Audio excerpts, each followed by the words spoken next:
Well, switching gears big time now. We've all heard about the end of the world in 2012. But could it be much, much sooner? Well, there's a whole lot of talk going all around the solar system that certain things we've seen recently should be taken as signs of something big being right around the corner. From the devastating earthquake in Japan to massive flooding in the U.S., the likes of which we've never seen, tornadoes, volcanoes, all kinds of natural disasters. And now we're expecting a Comet Elenin.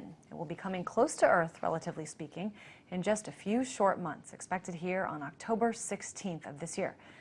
And joining us now for more is Brooks Agnew, host of X Squared Radio. Brooks is also the author of this book, Remembering the Future, the Physics and Soul of Time Travel. So Brooks, I really want to talk to you about this because a lot of people are talking about this. If you look on the internet, on YouTube, people seem to think that we should be concerned and worried and be preparing for October 16th. What's the big deal here? Why should we care about this? Well, that's a really good question. A lot of people are concerned about it. We've done a lot of research on Comet Elenin, and what we found is that there's a lot of missing data on this comet. NASA claims that it's a harmless little fuzzball of ice, won't come any closer than 22 million miles to Earth.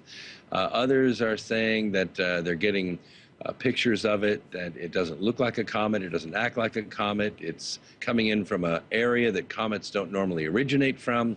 We have sort of a maelstrom in our galaxy where comets originate, and this one's not coming from that neighborhood. So there are a lot of things about this comet that don't make sense. Couple that with the arrival of a very large asteroid along around the same time, coming in from a different angle, and the launch of the new emergency alert system on the same day of the arrival of that asteroid. And you have some very strange coincidences that it seems the officials are not being upfront about. So what are you trying to say here, Brooks? I mean, you're saying that there are some dots to be connected here. What are they, and what's the conclusion we should be led to? Well, it's a much bigger picture. As our solar system nears what we call the galactic plane of our galaxy, and we've seen a few television specials and a few movies and certainly some sensationalism out there in the press about it, but the facts cannot be denied that every 26,000 years our solar system arrives in this neighborhood, and it seems there is a historical record that some very cataclysmic things happen about this time. Now, we have been, put off by professionals saying, oh, there's nothing to worry about, everything's going to be fine in 2013 just like it is right now. But those of us that have been watching the cosmological signs, geological signs, oceanographic signs have been showing that there is the trend that the ancients said would happen. So when you're talking about some of these signs, Brooks, you're talking about some of the natural disasters we've seen, the major earthquakes, hurricanes, flooding. I mean, is this what you're talking about? Yes, taken by themselves, they seem rather innocuous, but when you put them all together, it fits a very neat pattern of some other gravitational forces, some other higher frequencies entering our solar system that we haven't faced before, not in a long time. Let me tell you what, I've been looking around online, and there are a lot of conspiracy theories out there about what this means. Comet Elenin, what do you think are some of the most viable, maybe one or two of the most viable theories out there in terms of what we should be aware of regarding this comet? Well, what we should be aware of is that the projections by JPL of its actual path are highly estimated. There are a lot of forces working on this comet as it travels through our solar system from a very odd angle, and not all of them have been calculated.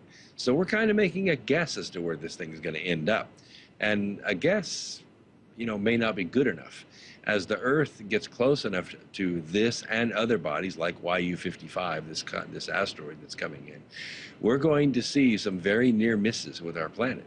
That's maybe not alarming, but when you look at the literally billions of dollars that governments are spending all over the world to build underground shelters and storage capacities, you wonder if they know something we don't. Well, why haven't I gotten anything in my mailbox about where the nearest underground shelter is to me? I mean, is this something that you think, based on the fear that perhaps we should have, that people should be, given notice of? Well, I think it's worth a raised eyebrow, and I'm sorry you didn't get your notice, but I think that when we look at the press and we look at where governments are spending their money, for instance, recently Russia announced that they're building 5,000 more underground shelters. Why? Because they don't have enough shelters for all their people.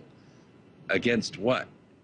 And of course, we've been building a lot of them here in this country, and that's also the subject of a lot of conspiracy theories.